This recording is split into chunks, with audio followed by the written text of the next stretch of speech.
على رسول الكريم.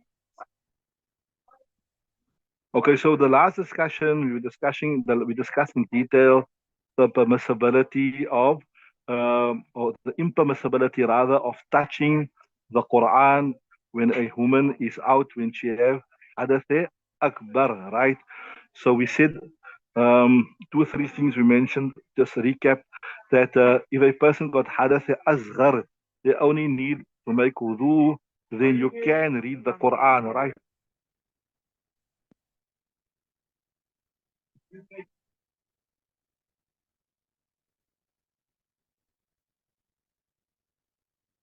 Right? So we discussed if a person is in need, he's got hadath asghar, then you can read the Quran, but you can't touch the Quran because in hadath asghar, that you can say the hadith doesn't go, it doesn't extend to the tongue, right? We discussed that, and we also discussed that if you have a cover on the Quran and it is attached to the Quran and it's part of the Quran, so then you can't touch the Quran. But if it's a totally loose cover by which the Quran can simply slip out,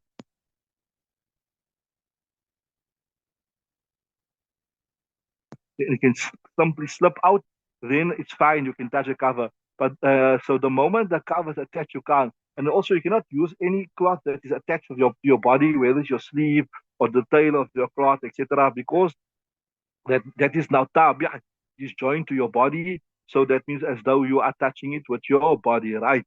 Then we also mentioned, we're just recapping that if something is not a formal Quran per se, it is like written on a frame was written on the wall, or maybe, for example, somebody writes in the Quran on the car, for example, a verse, "Qul huwa Allahu ahad, Allahu samad."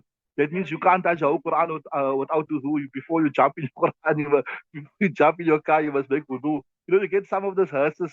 In fact, I got a question a while ago about people that want to they bought a hearse and they want to write side Qul Allah, they want to write or inscribe on the hearse Surah Fatiha or the Mu'awwadhatayn, whatever.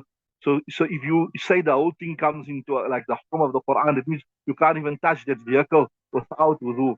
So there the correct thing is something which is not a formal book. It is not like a Quran. It's not been produced specially to write the Quran. Then you can touch that thing, but only you can't touch the words of the Quran. Are you with me? So if I write a surah on this wall, I can touch the wall, but I don't touch the surah. If I got a frame, a rakam, in P they say rakam, they come from a rakam yarkum. I always wonder where the word rakam come from. Rakam yarkum means to write numbers, isn't it? So you got a rakam, like how they say in P in Cape Town, then you can touch the rakam, but you can't touch the words, right? So if something is that's why we also say a cell phone, the preferred opinion is the moderate opinion. You can touch the cell phone, so as long as you don't touch the actual words, because it is not a formal book, right? Although there on top is mentioned, وَلَا أَخْذُ دِرْهَمٍ فِي سُورَةٍ مِنَ الْقُرْآنِ إِلَّا بِسُورَةٍ. You will not touch a dirham in which it is surah from the Quran. The text here suggests that you can't touch the dirham at all. But from what it appears, that this is the more stringent opinion. If you apply what I was telling you earlier, if something is not a formal book, you only have to avoid what? You only have to avoid the words. So that appears that this what is mentioned in the kitab is not in line with the opinion I mentioned you. Then also while we're discussing this, there's another thing that comes. Sometimes you have sometimes use people have rings, they have chains, they have necklaces, or maybe even they have a tawiz that got a surah of the Quran. Can they go into the toilet with that? Can you go? You got a tawiz which has Qul Wallahu Ahad, or you have a ring which have a surah, or you have a chain, right? So there the masla is if that is covered up properly in a cloth, then you can go into the bathroom. If it is not covered up properly, you'll have to leave it outside the bathroom. You will have to leave it outside the bathroom. Anyway, coming back to the subject, so it was just a brief um, recap of what we discussed so far. So we're discussing that you cannot touch it. وَيُكْرَهُ مَسُّهُ بِالْكُمِّ. What come your kummi there? Kummi. So okay, also kummi. I always thought it was kum, but it is kum. Right? وَيُكْرَهُ مَسُّهُ بِالْكُمِّ وَالصَّحِيحِ. It is makruh to touch it with the sleeve, and this is the correct opinion. لِأَنَّهُ تَابِعٌ لَهُ. Because your sleeve, it is now part of your body, right? Then I tell you, بخلاف كتب الشريعة. But here we're speaking about contrary to books of Sharia. I told you here when you speak about books of Sharia, you mean any book in which the writing is more than the Quran. Remember, if the Quran is more, so you get certain very brief tafsirs, very like Jalalain and these very brief tafsirs, where the tafsir Quran, that will be considered to be a Quran, then you can't touch it. But the moment the tafsir or any explanation is more than the Quran, then we'll come into the hukum of kutub sharia. So anything besides the Quran or any Quran where the writing or the tafsir is more than the Quran, we'll say it's in the hukum of sharia. So technically speaking, you can touch that without wudu. Technically speaking, you can even touch that in a hadith, but it is inappropriate.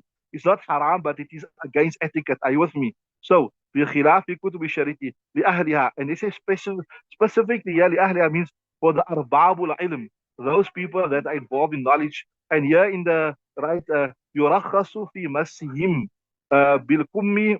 So يرخص في مسهم بالكم. So بخلاف كتب الشريعة. Okay, sorry. So the kutub al-Sharia, I just got the part wrong there. They're saying like how the Quran, it is not permissible for you to, if you got in need of wudu, etc., it's not permissible for you to touch it with your sleeve. But here, the kutub of Sharia, if you need an wudu, etc., you can touch it with your sleeve. Why? يرخص في لأن فيه ضرورة, because there is a necessity in it. In other words, you how day you busy, you are mufti, you are teacher, you are student, how day you busy with the kitabs. Now to say every time you wudu break, maybe you got a weak bladder, whatever, every time you have to go make wudu, there will be difficulty in that. You are unnecessarily inconveniencing a person. And then if you're going to insist that if the person must go make wudu every time, maybe you'll even give up studying, say, no, every time I have to make wudu, it's cold, it's winter, then why I'd rather do something else. They say, لأن فيه ضرورة. There's a necessity for him to use his sleeve to touch the kutub, right? Then the next masla, ولا بأس بدفع المصحف إلى الصبيان. They're saying here that there's no problem. I remember our Ustad Marhum Hashim, Muhammad Hashim, he told us, wherever you see in a kitab, La ba'asa, it means fihi ba'sun. La ba'asa means it's okay. Like, you ask somebody, you ask your teacher, can I go there? So the teacher say, okay, it's okay, you can go there. So you can see he's giving you permission, but not wholeheartedly. He's giving you permission, but not wholeheartedly. You say, no, go, mashallah, very good, go. So that's what it means. La ba'asa, it's okay, but it's better not to. You understood that? So it's okay, bidaf al-musahafi, to give the Quran ila sibyani, to the children, even though they don't have wudu. Why? If you're going to say no, so yes, if you can train him up that every time he must make wudu, it's very good. It's a good habit. They will become accustomed to having touching the Quran all the time with wudu, etc. And also it is respect for the Quran. But if they don't, especially if they're very small, or if now they're not gonna, if you're gonna insist they must make wudu every time, you will be in great inconvenience. Why? لأن في المنع تضعير حفظ القرآن. Because if you're going to say they are not allowed to touch the Quran because they're going to disrespect the Quran, or they must be in wudu every time, so what will happen? لأن في المنع, preventing them from touching the Quran because they're going to disrespect the Quran, or in preventing them from touching the Quran because they don't have wudu, تضييع حفظ القرآن, it will result in the loss of the memorization of the Quran. So now you're going to say, no, we only have to wait till the child is big enough, which the child understands about taharat, and the child knows how to respect the Quran, etc. Then the formative years, which are very effective in learning and teaching, will be lost, right? وَفِي الْأَمْرِ بِالتَّطْهِيرِ حَرَجًا. So if the child is very small, and maybe in previous times also where nowadays it's very easy, you got taps, you got hot water. So maybe in previous times it was difficult, you have to go outside, hot water not readily available, etc. وَفِي الْأَمْرِ So you can insist that the child have to understand, the child have to make wudu, etc. before they touch the Quran. Harajan, there is difficulty, right? Be for them. وَهَذَا هُوَ الصَّحِيحِ. I told you, whenever you get wahada was sahih, it means that this is the correct opinion. Right. So that brings us to the end of that discussion. Now you can see for a moment we just deviated about touching the Quran from the actual Masail of Haidh. Now we're going to come back to the Masail of Haidh. But in fact, the lesson we're going to do today is the lessons we're going to do today is very, very important. It forms some very, very important principles in unraveling the Messiah of Haidh. I told you that in Hidayah Sharif, all the main usul, the main principles are discussed. If you understand all this, inshallah, you will be able to unravel about 60 to 70% of all the Haidh Messiah that come in front of you. It doesn't have the finer details, like how we say in Arabic, say juz'iyat, the finer details. But if you understand this, at least 70 to 80% of the Haidh Masail that come to you, you'll be able to unravel it. For the finer detail, you need to look at the mutawwalat. You know what we say is like the Barghawi's manual and all that type of thing. But nevertheless, be that as it may, there's some important usul coming our way very, very soon. So Bismillah, tafadhal, you can read from there. You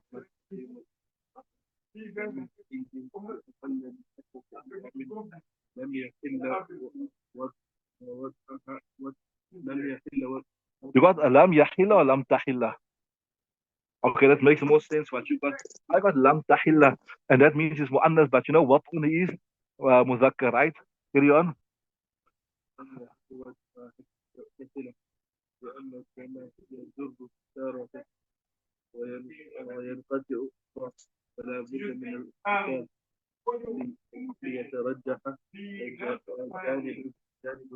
Okay, so in the first part of the ibadah, they're explaining a masla, and the second part of the ibadah, they're giving the reasoning. So I'm going to translate it for you, the first part, then I'm going to give the explanation, right? Bismillah ar-Rahman ar-Rahim. I told you that first step in unraveling fiqh text, understand what is being said. That we call it the Suratul Masla. Like in simple words, I was looking for a nice word. Look at what the scenario is. Now, once you understand the scenario, now you understand what the law is.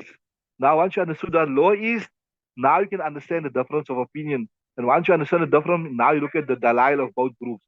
So the first step is, what is the scenario? So Bismillah ar-Rahman ar-Rahim. وَإِذَا انْقَطَعَ دَمُ الْحَيْضِ لِأَقَلَّ مِنْ عَشَرَةِ أَيَّامٍ لَمْ يَحِلَّ وَلَمْ تَحِلَّ وَطْئُهَا حَتَّى تَغْتَسِلَ. We discussed this before, that the maximum of Haidh is 10 days, right? Under no circumstances in the Hanafi madhab will a woman's Haidh extend beyond 10 days, even if she bleeds beyond 10 days, right? That will be Istihaadha.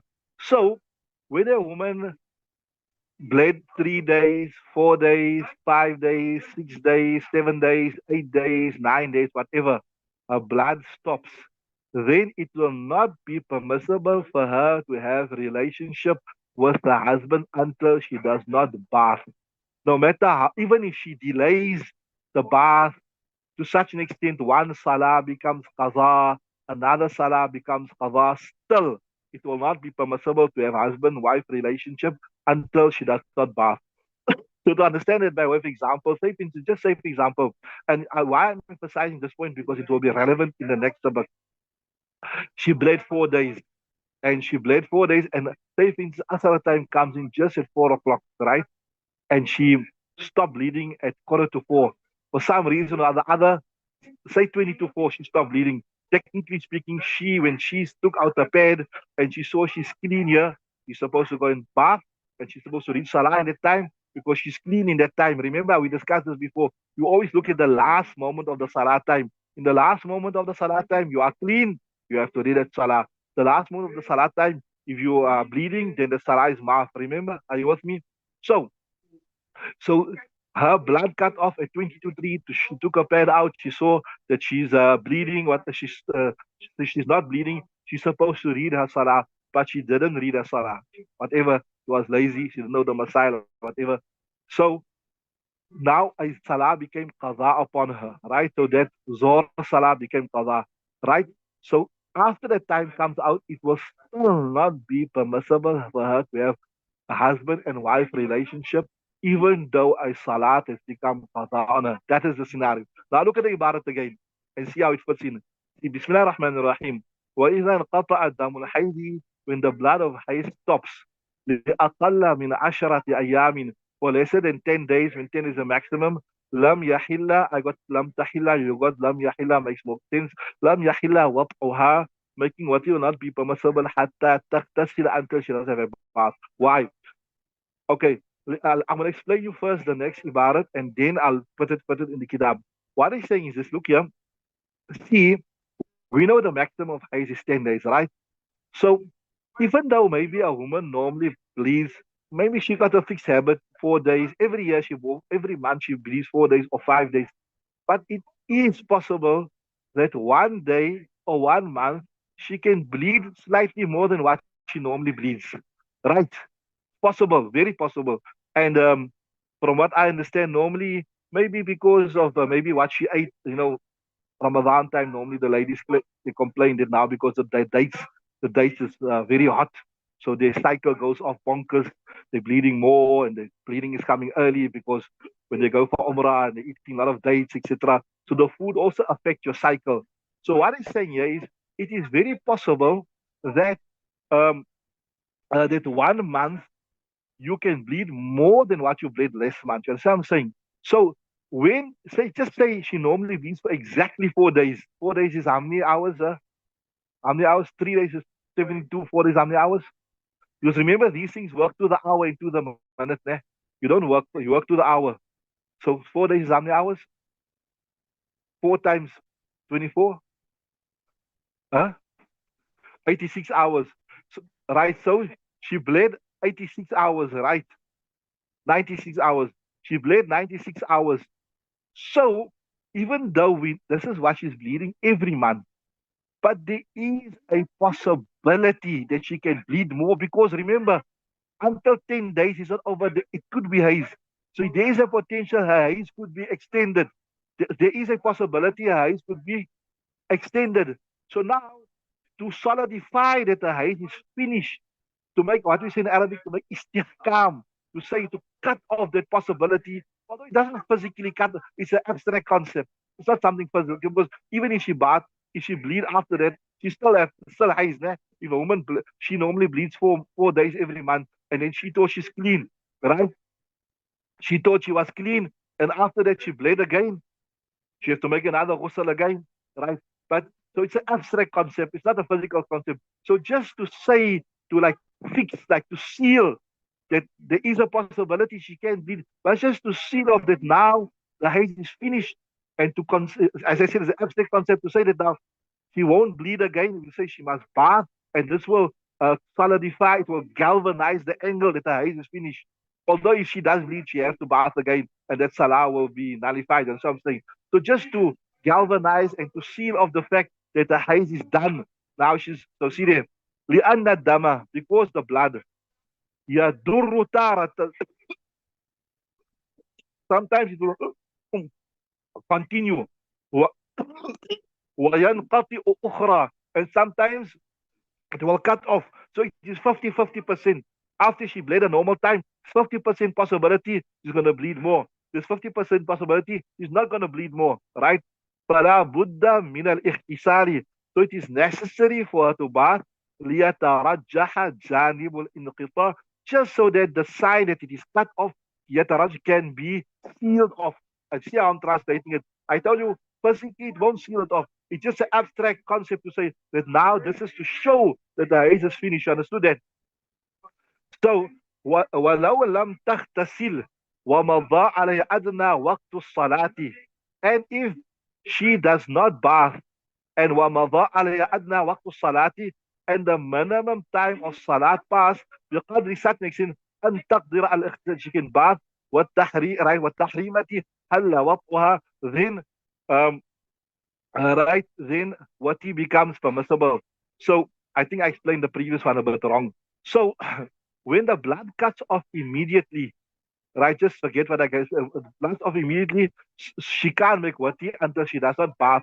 But if one salat becomes qaza, then she can make wati, she can have a relationship with the husband, even though she did not bath. You understood that? So they give us, I'll give you the scenario here. Here, same scenario. Say Zohar time comes out at 4 o'clock, right? And Asr time comes in at 4 o'clock. So 20 minutes before the time when she was clean, she's supposed to bath and she's supposed to read a salah, right? And if she wanted to have husband-wife relationship, she had to bath and then she could have a husband-wife relationship. But if she didn't bath for whatever reason, right? And so she never reads, that salah becomes qaza. So now she enters into the Asr time and she never read it Zohar there.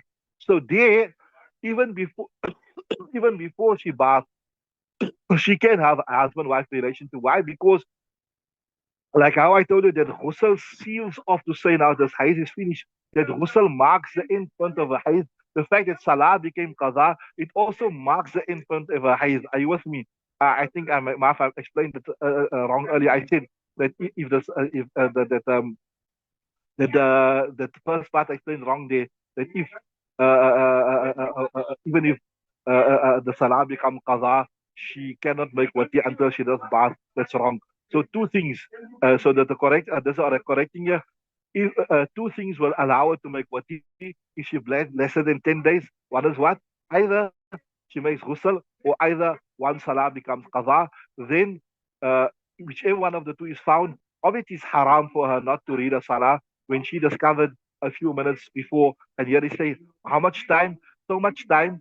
أدنى وقت الصلاة the minimum time of salah أن تقدر على الاغتسال that she can bath والتحريمة and she can at least inside the تقدير التحريمة which we'll say can say about 15 minutes.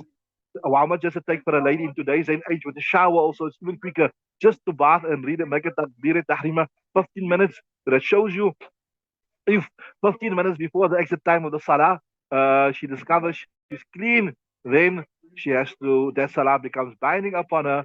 So the final analysis, the khulaso here is that the khulaso is this here, that uh, when when her flow stuff lesser than 10 days, then by one of two things, what you will become halal with the husband. Either she makes ghusl immediately, or either salat time become qada. And if any one of the two is found, then the relationship will be permissible. Okay, we stop there. I think we done very little today, né? But anyway, okay, we'll stop there now. We're going to switch over to the tafsir.